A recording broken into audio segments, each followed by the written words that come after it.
So we are now moving to the second segment where we will be talking about the principle of good behavior and morality.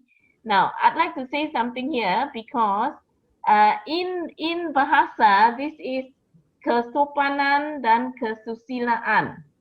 And it's translated in the first instance when it was first written as good manners and courtesy, which for me, I think is a too simple a translation, because good manners and courtesy is a lower level behavior compared to kesopanan dan kesusilaan, you know, which is a larger ethical behavior. So I think the translation at that point in time needed to be refined. But over time, this good manners and courtesy has been changed, and now for 10 years, we have been using the terms good behavior and morality. So while we were planning this event, I had a discussion with Prof Tajuddin about this translation issue. And he shared this wonderful story, which Prof, I'm going to share. I'm going to share a little bit your story about the padi, you know. Because Prof explained to me what this word kesopanan dan kesusilaan means. It means like if you are a full stock of paddy that is ready for harvest, you know, if you can think about when we could be able to drive along our west coast and see the paddy plantations, yeah, now cannot lah, a bit difficult, COVID. But you know, when you see the paddy ready for harvest, it bends, yeah, and like a full stock of paddy, if you are a mature and wise individual, ripened, yeah, you are not standing proud and tall against others. You bend with the wind because you are secure and comfortable in your rootedness to the ground. And kesopanan dan kesusilaan is the symbol of that, you know, that the Malay tradition of being courteous and welcoming. So that needed to be translated to English, and I think good behavior and morality is not the best translation. Maybe we still need to work on a better translation, but I would like to think that it has to do with ethics and good sense. So that's my little bit, you know. So I'm going to pass this conversation now to Prof Hermen and Prof Ong to do the back and forth, the first 8 minutes, and then we will open it to Arun and Prof Tajuddin to respond. So over to you, Prof Ong. Okay, let me begin. Okay. Yeah. Speak. Firstly, I think morality, I put it in this way. When I was in school, after the 1970s and all that, they developed in the curriculum a civic class. I think some of my generation remember that. And in the civic class, we would learn about the constitution of the country, and also what it means to be a citizen of our country. And it was not an examination subject, so the students could take all the time to share, discuss, and be lively in the class. And I think this has disappeared now. So I think we need to bring back this kind of space where our young people are able to discuss and share about their own feelings about what it means to be Malaysian. So when you talk about morality, I think we are talking about a reflection of common life of all Malaysians. And there are things that are decent, there are things that are sensitive, there are things that are helpful that could be offered in these spaces. So we hear this every now and then in discussions. For example, in Malaysia, we like to greet each other by putting our hands together or putting our hands to the chest. These are things that are little actions of courtesy, but not just courtesy. It is also reflecting a common moral life. Or for example, when there's an accident on the road, then people are quick to show on social media that those who come to help do not ask what race that person belongs to is in an accident, but that Malaysians of all walks of life and all creeds come together to do something. In this pandemic, we don't ask who are the persons who are on the front line. In fact, we affirm that all Malaysians are doing whatever they can for all other Malaysians. So this is the morality and the good behavior in the societal context. But then if you bring an element of religion into it, then it becomes a bit problematic, because I think what has happened is, so far the discussion about morality and behavior that's coming out of religion is more dividing and causing a lot of contestation and discussion about interpretation and its impact upon our common life, that I think these issues have to be addressed. It's strange, in the Rukun Negara, the first tenet is believe in God, but it's precisely on this top subject of believe in God that is causing a lot of friction when we are talking about, sometimes it's even common sense things, like going to somebody's house, to share a meal, to go to another place of worship. All these things are so natural, so common. It has been part of the national psychic. It has been part of the formation of nationhood. And yet now, on the basis of religious understanding, people are putting the brakes or people are putting barriers. And I think these issues have to be addressed. If not, this Rukun Negara is something that is just up in the clouds but cannot be translated down on the ground. This good behavior and morality, I like the Malay version because it is kesopanan dan kesusilaan. So in Sanskrit or in Pali, when we have su, it's good. It means good. And sila means discipline or morality. So good morality. Sopan, courteous, polite, decent, well-mannered. Why the paddy, the analogy of the paddy, when it is very masak, dia akan tunduk. And so we say, okay, it symbolizes humility. It is so full of good things, nutrition, and yet it's selfless. It's so selfless. I sacrifice all of you. I provide nutrition for you. And why is that? Sopanan dan kesusilaan. It understands the basic essence of human life or existence, that one's blood is red and everyone's tears is salty. So there's no difference. And the Constitution, as well as the Rukun Negara, as well as the 5 principles or the 5 cita-cita of the Rukun Negara, it alludes to this principle that everybody is equal. We are all the same. Our different cultural traditions, our religion. Culture is supposed to be a way, a guide to, can learn manners, how to behave well in society. Religion is supposed to help us to understand our existence, our environment, why things are happening, to give meaning in life. All religions teach us to be good. And if a religion, being given some interpretation, and the religious adherents or followers sort of misinterpret, then something is not because of the religion, it's something to do. So for me, this and kesusilaan is the mother, it's the basis, it's the foundation for all the other 4. That even though you might believe in God, or you might uphold the constitution or rule of law, loyal to the king, and are so, you don't even know what is wrong or right, that are unwholesome, bring harm to us and others, you don't bother, you just follow.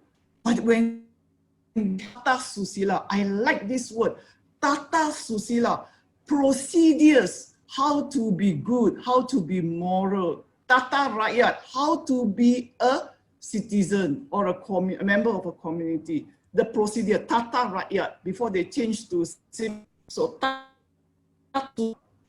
then you will know that when unwholesome brings harm to you and others, we don't do it, we avoid. And if something that is wholesome bring goodness to us and to others, both us and others, then we follow, we accept. Doesn't matter if it is not our culture, doesn't matter if it's not our religion, but basically we are all the same human beings, and that should be our railing. Human beings, we are all the same. All rivers will go into the ocean, salty taste. And so we should uphold this morality, susila, good morality. And so the second point I would like to say is about culture, because the question is, how do your cultural traditions view this principle in these times? Everybody is a member of a culture, and it is both, it brings both a blessing as well as, because when we to our culture, we only know and we thought, but this is the only way of life we know because we grew up in it. But if we can go beyond and to embrace this tata susila, then we will go into the realm of civilization. So from being a cultured person, which is good, it is the basis where we can move on relationship with other people. And so when we become civilized, we transfer norms. We accept the fact that everybody is the same. Everybody do not want harm to befall on them. And we respect that. If we do not want harm, then we also would not want harm to befall on others. So that is the tata susila. It is the kesopanan. It is our morality that we should uphold. To move from being a cultured person to transcend it. So that susila is so important in our everyday education. Formal. Yes, we are not being taught, deeply about how to be a good person or good citizen.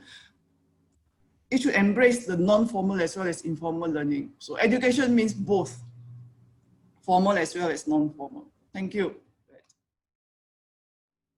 Okay, yeah, thank you, Prof. That's very good. Yeah, we are getting into the meat now, I can see. So can I ask who's ready, Arun or Prof Tajuddin? Jump in first, all right. Yes, first of all, when we talk about kesopanan, people think that sopanan is a physical thing like sopan kepada your boss, sopan kepada your father, sopan kepada certain people yang very powerful dan sebagainya. I think the crux of the matter is that we never teach, again, the failure of the education system. Failure of the education system is that we do not teach giving dignity to others. I like it when the Ajahn Brahm says that you have to give dignity to everyone. Who do you give dignity to? To anyone who's standing in front of you. Anyone. Okay. So this is an important lesson. And the question of why must you give dignity to all has to be related to the idea that you are not perfect. If you think that you are perfect, you are knowledgeable in everything, then something is definitely wrong with you. Other people have certain knowledge that you don't have. Other people have certain characteristics that you don't have. So you depend on that. So you are humble with that regard. And then you also need to help others, because when you are also in trouble, others will probably help you. And also in religion, we teach that if you are wealthy, then you have to give zakat, meaning to cleanse your harta. And when you give zakat, when I give zakat to a poor Muslim, I say, please, can you please accept this money? But please don't say thank you, because I'm the one who's supposed to say thank you if you can accept it. All right? Because without that person, I cannot give my zakat. I don't give my zakat to the institution. I give directly to the person that needs it. And I remind again and again, do not thank me. This is my soul that is supposed to be not selfish about this thing. So when you look about this idea of humility and giving dignity to others, then you begin to respect everyone. Once you respect everyone, that is where you treat others with kesopanan, with this who have the highest knowledge and the greatest piety. It's like the paddy just now, they will be very humble to everyone that comes in front of them. And everyone is the key to your salvation, whether in this world or in the hereafter. For some reason, our religious education, our moral education, and forget really lah, Hermen, they never teach anything dekat Tata Rakyat pun. I also have the book. Okay, it was called Tata Rakyat. It's just there's no teacher. It's free period. Okay, so nobody teach this universal construct of spirituality. What we are taught is the identity of this religion and that culture and that culture, certain identity. But the meat of the matter, the spirit of the matter is not taught. So again, the words is meaningless, kesopanan dan kesusilaan. All right, like the keluhuran perlembagaan, when you don't understand democracy, what's the point? Okay, and then this same thing with the kesopanan dan kesusilaan, when you do not teach humility and also affording dignity to all, then it will not come about naturally. And this is something which again we need to kursuskan every single one in relation to this Rukun Negara. Thank you. Thank you so much, Prof. I wish you could say that in the halls of parliament, in the halls of government, in the Dewan Rakyat. Put it there. Yeah, we need to put it there. We need to capture it and play it at the entrance of the door before they go in. Okay, Arun, you want to say something? Yes, actually this Rukun Negara ya, dia satu proses tau. Okay, it's a process. Okay, if we follow, it's like this: step 1, step 2, step 3, step 4, step 5. If you miss any of the step, you will not arrive to the step 4. And if you do not do any of the step truly, then you will not really arrive at the step 5. Example, okay, kepercayaan kepada Tuhan. Okay, that means you have a real spirituality. Okay, whichever God, whichever religion that you belong to. And then kesetiaan kepada raja dan negara. You have the real sense of patriotism. Okay, that's good. That means you take ownership of your nation building. Then you have keluhuran perlembagaan. That means you accept the supremacy of our constitution without questioning or doubting it. And then you come to rule of law, keluhuran perlembagaan. All right, and then you come to kesusilaan. There's something missing in the middle after after kedaulatan undang-undang. What is missing now? It is keadilan dan kesaksamaan. If I were to, if I've been asked, okay, if after 50 years, if we're gonna add one other principle to our Rukun Negara, what will that be? What position will that be? It will be this: kesaksamaan dan keadilan. Once in a society you have equality and just, that society automatically, with a belief in good spirituality, with patriotism, and with accepting the framework of the nation's constitution, all the stuff, they will be a exemplary citizen with the highest order of courtesy, and all their behavior will be driven by love. So I think, for us to arrive at kesopanan, kesusilaan, we have to ensure that our citizen, each and every one. I saw in the group chat people asking, okay, who have to revisit the Rukun Negara? Each and everyone in this federation must revisit the Rukun Negara. And then you follow the process, you'll come at that. And I think kesaksamaan dan keadilan is missing, and we need to add to that. After 50 years, we need to think about equality and just. Without that, none of other articles will make sense to the people. Arun, may I just highlight that in the preamble, the third preamble to the Rukun Negara, there are these words: creating a just society where the prosperity of the country can be enjoyed together in a fair and equitable manner. So the point that you're raising, I think, is putting a heavier emphasis that maybe these words should be put in bold, in biggest, in capital letters, because I think this is the real threat today, because people are not thinking about keadilan for all, where there's a dignified life for every citizen. Correct, Reverend. I think the priority, it has to be on the main itself. See, we are trying to fit in. We're trying to have one principle and try to fit in all the feel-good statement to it so that we can justify the statement. What I'm trying to say, it has to be the top priority order, and it should be on the face for everybody to see that.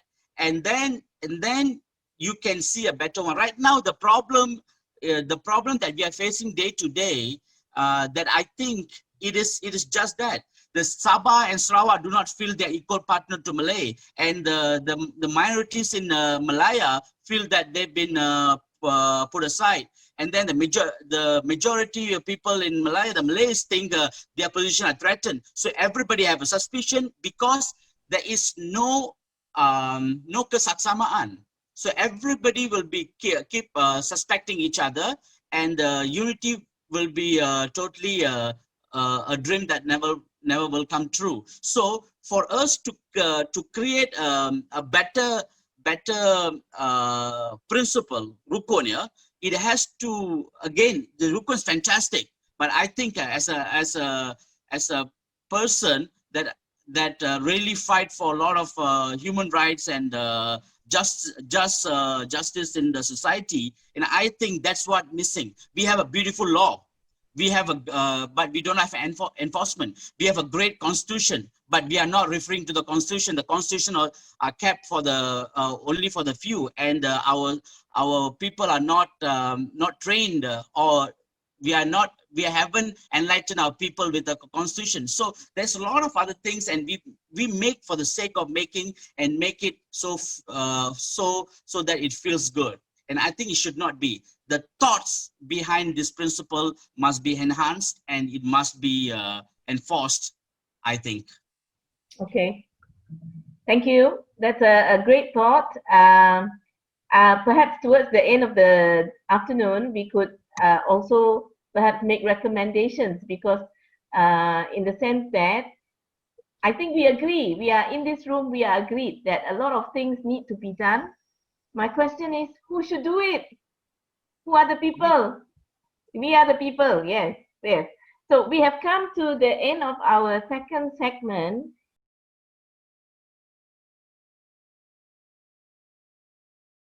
Okay, I think the question from segment 2 is, good behavior and morality, whose responsibility is it? Is it the school? Is it the parents? Is it the government? Anyone want to answer among our 4 guests? Yes, I think morality, it reminds me of Hillary Clinton's book, It Takes a Village to Raise a Kid. Okay, it is a collective effort of the society, of the parents, of the education system, and the government to instill. So what is missing to the kids now, right?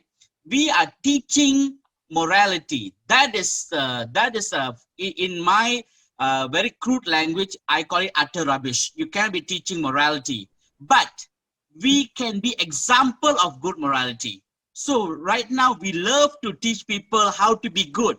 The turnaround, you show a bad example, what is this teaching tells you. So I think we need the older generation need to be the exemplary citizen for the newer generation to follow. Okay, because kids learn most of the stuff from their parents, from the adults, whether the adults from school, adults from the government, adults from the politician, adults from the education system, whatever. So I think that's what we need to think and see. We need to stop. We cannot be teaching good behavior. Okay, and that's why I actually graduated predominantly from American schools, and I did not see any of this class was teaching me a good morality or behavior. I've taken class on psychology, philosophy, and all the other stuff, but art appreciation, humanity. But I did not have, throughout my 20 years experience with American school system, I did not actually attended or I've been offered any class on morality. There's something else, but I learned a lot of good morals, the honesty, the dignity, the right is right and wrong is wrong, and stand up for right, all the stuff from their collective behavior of the society, of the entire thing. That's one. Second question, I think I saw there something about who actually keep check about the Constitution.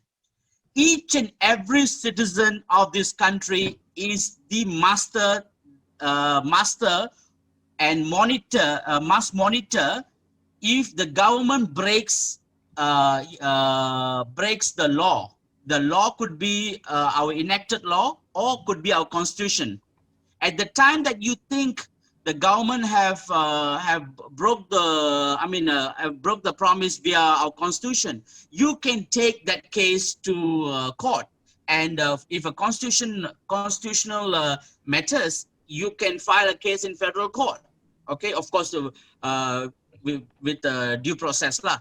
So I think Malaysian, we are so scared of challenging the status quo. I'm not provoking you to challenge the status quo just for the sake of challenging to improve it.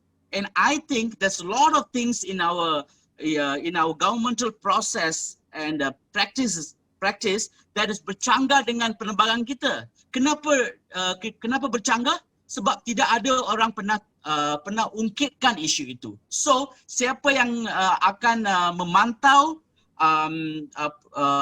sama ada kerajaan kita atau masyarakat kita, kerajaan kita menzahirkan penerbangan kita adalah rakyat itu sendiri. So the thing is, we cannot outsource our responsibility as a citizen of Malaysia. We cannot outsource our ownership to others. We must take ownership of this country. Only us can make this country better, and we are the master, and everybody else is the servant of the nation, including the Prime Minister, the entire government system, and the laws are there to facilitate, to make it better, to make a very proud and patriotic and unified and happy citizens. Wonderful, wonderful. Oh, so Syed Siddiq will find some support nowadays, right? Because we need to be more proactive in managing our government. It's not the government that manages us.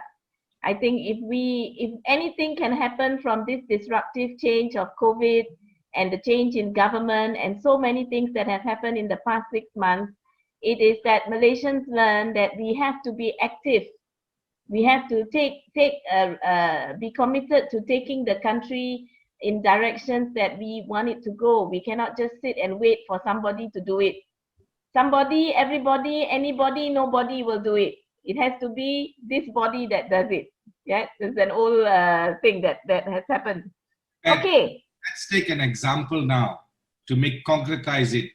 If we say that people should take control of it, let's look at the elections in Sabah. Yes. Why is it that what comes across us as a matter of fact of reasonable mindset, that yet at every elections, you can see people voting the different way and putting into place politicians who have no moral qualms about the things that they're saying. Yeah. How do we wake people up to a long-term solution rather than a short-term gain?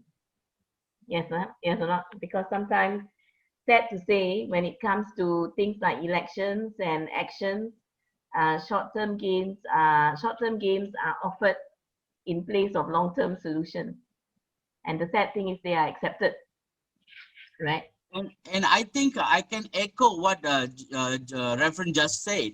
Okay, and it reminds me of one philosopher from India. His name is Periyar. Okay, he says bad people choose bad leaders. When our leaders are corrupted and bad in morals and behavior, they've been selected, they've been elected by a group of people that condone such behavior, accept such behavior. And I think it's about time the citizens of Malaysia, okay, to have a reflection upon themselves. Are they really a good citizen with the honesty, dignity, all the good elements of values? And that's it. When you have a corrupted politician offering people money, 500 to 1,000 per vote, and you are taking it, you're voting. So basically that politician is elected by a group of corrupted voters. So again, the changes in government does not come from government top to bottom. It goes from bottom up. And that's why the Malaysian voters, Malaysian citizens fail and still very ignorant about their power. They are the master. They can make any changes they want. They made changes on May 9th, 2018. And they made changes from 1957 till almost a developed country Malaysia is today. So the thing is, the Malaysian have to now take a stand. Will I go after, will I condone or support such a bad behavior?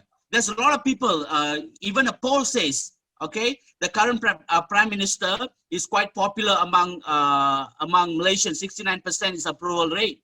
My question is, it's not about approval rate. How did he came to the power?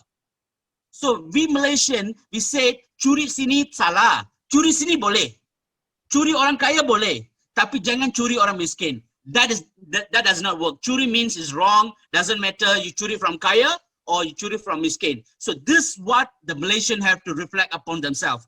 And tutup separuh mata and all these things must end. Until, as long we have that kind of sense, we will not change. We will just start talking. Okay. Yes. So, would any of our panelists like to respond to that fiery bit from Arun? Yeah, I think because education is the key thing, and the government controls the public schools and controls the public university, but they are not necessarily, of course, in charge of the private university, the private colleges, and the vernacular schools. So it is our own fault. I always say our country, our fault. And that if we are going to write something or make a video of the meaning of Rukun Negara, then we need to disseminate it to those that we can within our power, our community, our vernacular schools, and our colleges and universities. This is not a subversive movement against the government. This is a reminder of the very basic spirit of our country birth and its constitution to this nation, which the present administration perhaps neglect to emphasize. Yeah. Yes. Thank you, Prof. You actually I'd like to say something back. Yeah. Yes. Yeah.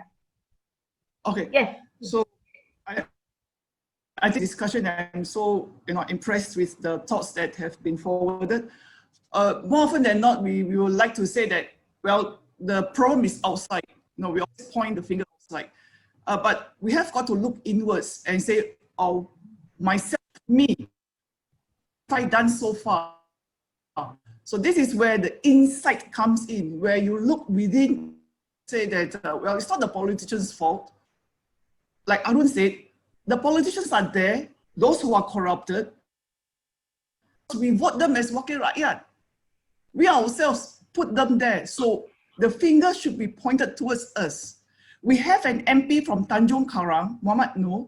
Last year, he said that, Arun, he said that curi itu tidak bermasalah. Yeah. Salah. Yeah. Yeah. Getting caught is salah. bad. Yeah. Pakai helmet, tak pakai helmet tak salah. Kalau kita ditangkap oleh polis, baru kita salah. If we have this kind of leaders, our representatives in parliament, what the hope that we want for Malaysia gets dimmer by the day. But you see, we have hope. Like what Reverend Shastri said, yes, we have hope for a good future, but we have to begin with ourselves. Let me just share with you NGO called EDICT, Eliminating Daily Together. This group of usually pro bono lawyers and people like-minded. Why do you want to defend people who are in lockups? They are guilty. But these people came up with a philosophy, a principle that everyone is innocent. Article 8 of the Federal Constitution, everyone is equal. Everyone is equal in the eyes of law. The rule of Rukun Negara number. So even in the event that he is locked up, he is innocent until he is proven guilty. But within 1 hour of being in the lockup, they are dead.